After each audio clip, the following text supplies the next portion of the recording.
Glucose में होता क्या है?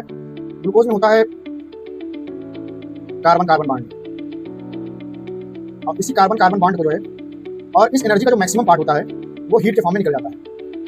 ठीक है, स्लो प्रोसेस होता है, स्लो प्रोसेस होता है। अगर कार्बोहाइड्रेट और फैट दोनों नहीं बचे, मतलब ये भी नहीं बचा ये भी नहीं बचा, जिन्हें हम स्ट्रक्चरल प्रोटीन कहते हैं, और प्रोटीन ऐसे कंपाउंड होते हैं जो सेल को भी चलाते हैं, जैसे कि मेटाबोलाइट्स, जैसे कि एंजाइम हो गया, हार्मोन्स हो गया, विटामिन हो गया। तो अगर हम मेटाबोलाइट्स का यूज करने लगेंगे तो सेल होती है वो। पिछले लेक्चर में हमने चैप्टर कंप्लीट किया photosynthesis in higher plant.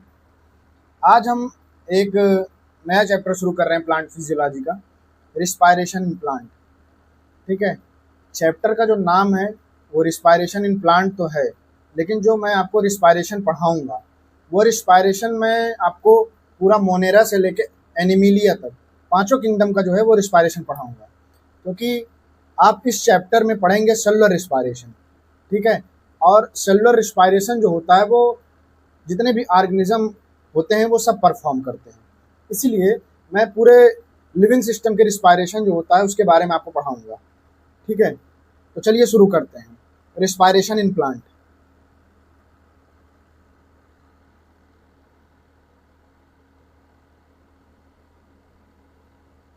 Respiration in plant ये चैप्टर का नाम है।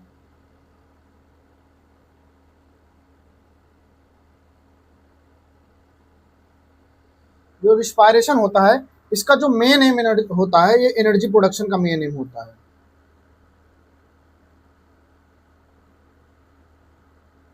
मेन एम जो होता है वो एनर्जी प्रोडक्शन का होता है।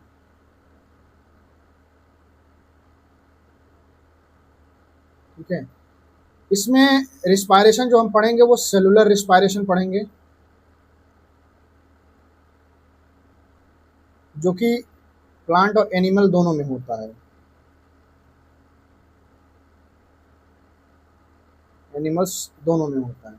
ठीक, अब आपको एक बात पता है कि जो हमने फोटोसिंथेसिस में फूड बनाया था उसी फूड को जो है हम इस रिस्पायरेशन में जो है तोड़ेंगे। ठीक है, उसी फूड को हम यहाँ रिस्पायरेशन में तोड़ेंगे। जो फोटोसिंथेसिस होता है उसका बस जस्ट उल्टा जो है यहाँ पे होता है। फोटोसिंथेसिस में फूड बनता है और यहाँ रिस्पायरेशन जो होता है, रिस्पायरेशन का काम जो होता है वो उसी फूड का जो होता है वो ब्रेक डाउन करना होता है। ठीक है, और हमने जो फूड बनाया था फोटोसिंथेसिस में, food formation in photosynthesis, photosynthesis में जो हमने फूड बनाया था वो फूड हमने CO2 की रिडक्शन करके बनाया था, बाय रिडक्शन ऑफ CO2। ठीक है, अब रिस्पायरेशन में हम इसी का उल्टा करेंगे, मतलब यहाँ पे रिस्पायरेशन में जो होगा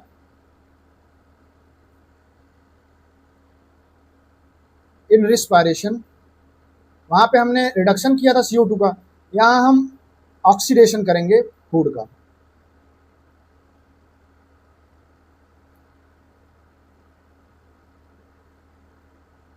और जो जो काम हम करवा रहे हैं एनर्जी प्रोडक्शन के लिए, जब जब बात आएगी एनर्जी का तो ध्यान हम देंगे ATP के बारे में, क्योंकि एनर्जी मतलब जो होता है वो ATP होता है। ठीक है, इस बारे में हम ध्यान देंगे। ठीक, फोटोसिंथेसिस में हमने एक रिएक्शन पढ़ी थी, 6CO2 plus 12H2O gives out 6C6H12O6 plus 6H2O plus 6O2। Photosynthesis में ग्लूकोज बना था। ठीक है, और इस ग्लूकोज को बनाने में लाइट जो है वो काम में आई थी। आपको यहाँ कुछ करना नहीं है, ये रिएक्शन जो है यहाँ पे कुछ नहीं करना, बस आपको करना क्या है, यहाँ पे आपको यहाँ करना है, ये जो इसका एरो है इस एरो को चेंज कर देना है बस। ठीक है, और ये जो इक्वेशन हो गई ये इक्वेशन अब रिस्पायरेशन की इक्वेशन हो गई। एरो इधर था तो इक्वेशन जो है फोटोसिंथेसिस की थी, इस एरो को उल्टा हमने कर दिया तो ये इक्वेशन जो होती है ये रिस्पायरेशन की इक्वेशन हो गई।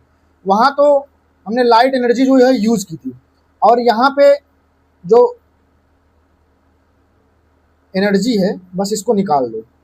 ये पूरी रिएक्शन जो होती है ये रिस्पायरेशन की पूरी रिएक्शन हो गई। ठीक है, लेकिन यहाँ पे हम एक बात का और ध्यान रखेंगे कि वहाँ पे जितनी लाइट हमको ग्लूकोज बनाने में लगी थी, मतलब जितनी लाइट का यूज़ वहाँ पे ग्लूकोज बनाने में हमको लगी थी, उतनी एनर्जी यहाँ पे निकलेगी नहीं। यहाँ पे जो एनर्जी निकलती है, एनर्जी वो 686 किलो कैलोरी निकलती है रिस्पायरेशन के प्रोसेस में। और हमें यहाँ एक बात का और ध्यान रखना है कि जो ऑक्सीडेशन हम कर रहे हैं, जो ऑक्सीडेशन का प्रोसेस है, उसमें हम हाइड्रोजन को जो है रिलीज कराते हैं। हाइड्रोजन जो होता है वो रिलीज से जो होता है वो ऑक्सीडेशन होता है। ऑक्सीडेशन दो तरीके से होता है, या तो O2 ऐड हो जाए या हाइड्रोजन रिलीज हो जाए। ठीक है, तो यहाँ पे हम जो ऑक्सीडेशन कराएंगे वो हाइड्रोजन रिलीज से कराएंगे। ठीक, और ये जो हाइड्रोजन होते हैं ये ग्लूकोज से ही निकलेंगे।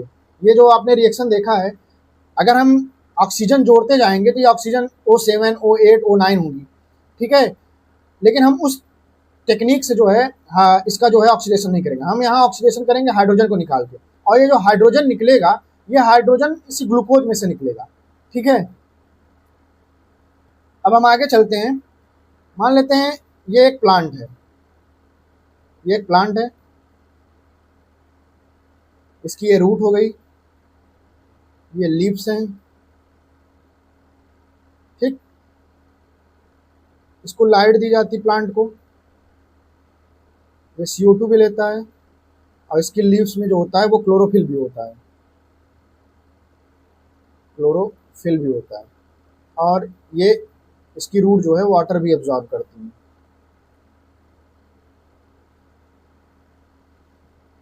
वाटर भी एब्जॉर्ब करती है। ठीक, इस लाइट का यूज करके जो प्रोसेस चलती है वो फोटोसिंथेसिस की प्रोसेस है। ठीक है, फोटोसिंथेसिस की प्रोसेस है, ये प्रोसेस चलती है।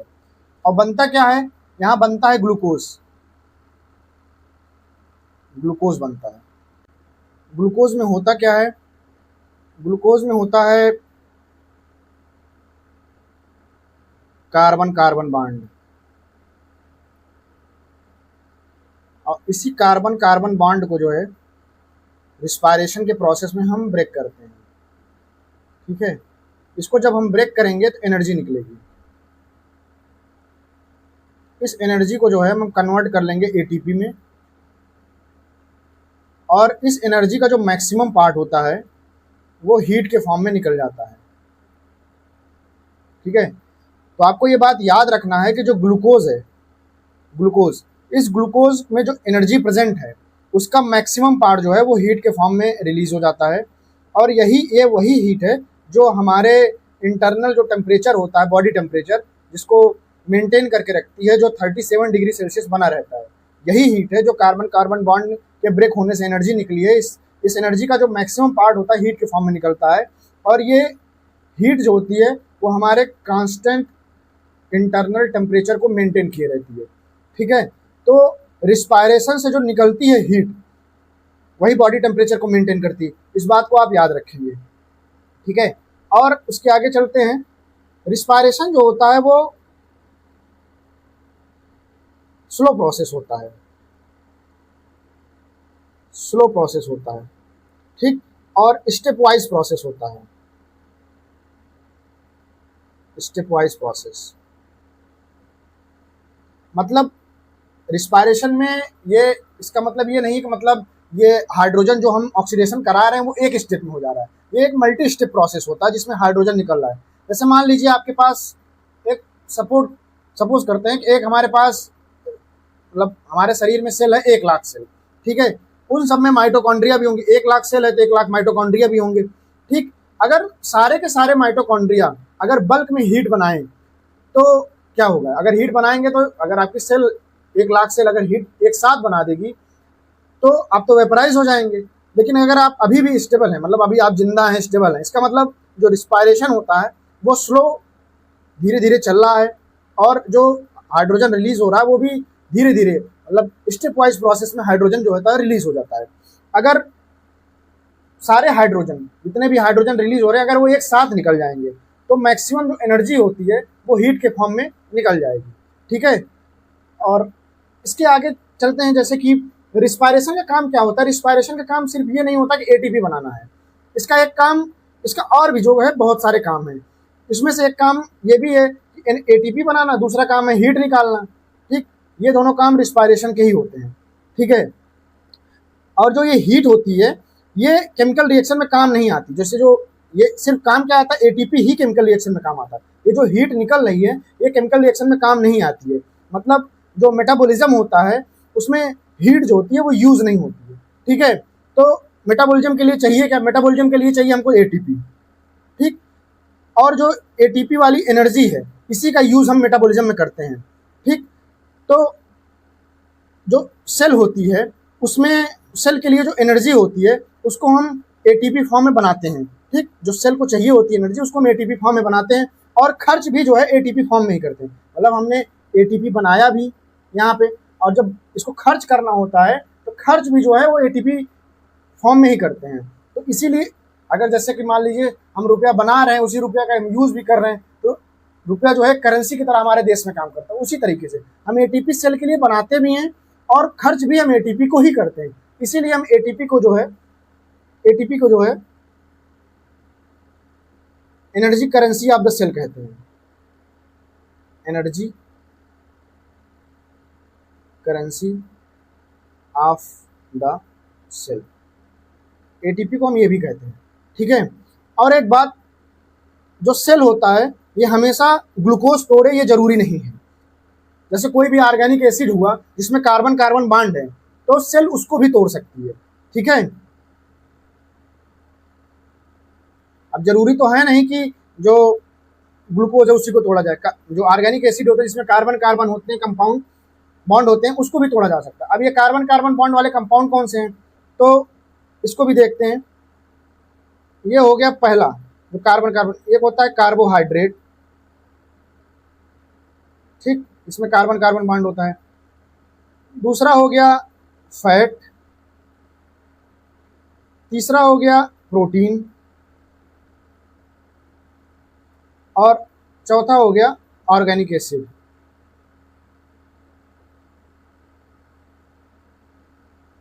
तो ऑर्गेनिक एसिड जो होता है इसको हम पढ़ेंगे केम प्लांट में। केम प्लांट में इसको पढ़ेंगे डे टाइम में। ठीक, और ऐसे केमिकल, जैसे ये जो केमिकल्स हैं, ऐसे केमिकल जो रिस्पायरेशन में यूज आते हैं बॉन्ड को तोड़ने के लिए, उनको हम रिस्पायरेटरी सबस्ट्रेट कहते हैं। ठीक है, तो कार्बोहाइड्रेट एक तरीके का रिस्पायरेटरी सबस्ट्रेट है। ठीक है, सेल को सबसे ज्यादा पसंद क्या है, सेल को सबसे ज्यादा पसंद है कार्बोहाइड्रेट, क्योंकि कार्बोहाइड्रेट में जो होता है ये ग्लूकोज होता है। ठीक, ग्लूकोज होता है।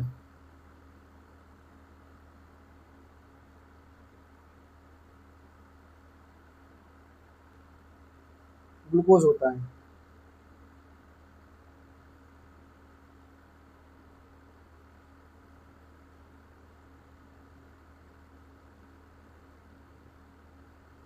इसका फॉर्मूला है C6H12O6।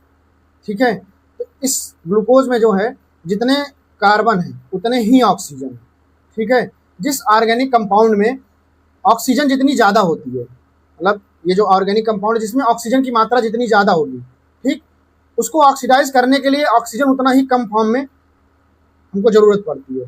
जैसे कि एक कार्बोहाइड्रेट है, इसमें 6 ऑक्सीजन है। ये जो फैट होती है, ठीक, फैट में तो लंबी चेन होती है कार्बन की, और एक या दो जो होते हैं वो ऑक्सीजन के मॉलिक्यूल होते हैं। तो जो लंबी चेन है इसको तोड़ना बहुत मुश्किल है। फैट तो जमा करना बहुत आसान है। जैसे हम क्या होता है, हम खाते हैं, सोते हैं, फिर उठते हैं, फिर खाते हैं, फिर सोते हैं, तो जो फैट है वो जमा तो बहुत आसानी से हो जाता है। लेकिन इसको बर्न करना उतना ही ज़्यादा मुश्किल होता है। ठीक है, तो फैट को बर्न करना जो है तो मुश्किल होता है।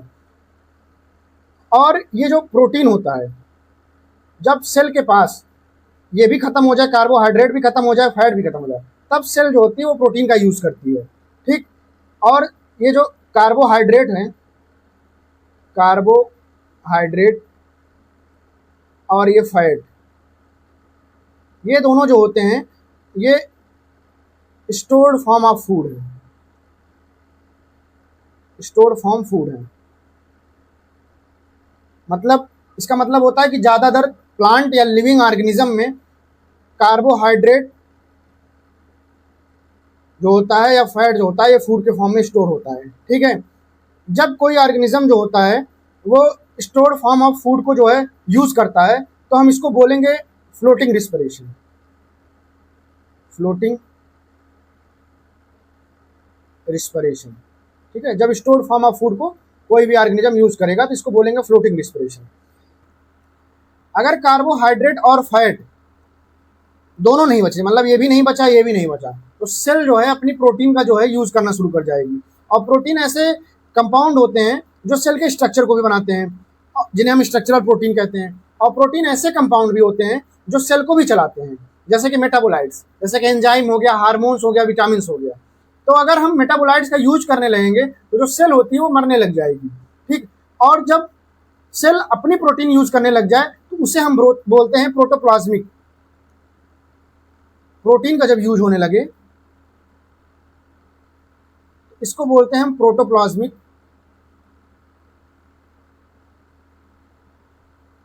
रिस्पिरेशन। ठीक, और ये प्रोटोप्लाज्मिक रिस्पिरेशन तब होता है जब सेल जो होती है भूखी मर रही होती है। मतलब जैसे कि हम व्रत रह रहे हैं, स्टारवेशन बहुत लंबे समय के लिए अगर रह रहे हैं तो प्रोटोप्लाज्मिक जो होता है वो रिस्पिरेशन शुरू हो जाती है। अब एनसीईआरटी में एक टेबल दी गई है, कार्बोहाइड्रेट की जो ग्रास कैलोरीफिक वैल्यू है वो 4.1 किलो कैलोरी पर ग्राम है। मतलब इतनी एनर्जी जो होता है वो कार्बोहाइड्रेट दे सकता है, और उसकी फिजियोलॉजिकल जो वैल्यू होती है वो 4.0 किलो कैलोरी पर ग्राम होता है। मतलब इतनी कैलोरी जो है हमको मिलती है। ठीक है, अब फैट के केस में आएंगे। फैट में जो है ग्रास कैलोरीफिक वैल्यू जो होती है 9.45 किलो कैलोरी पर ग्राम होती है।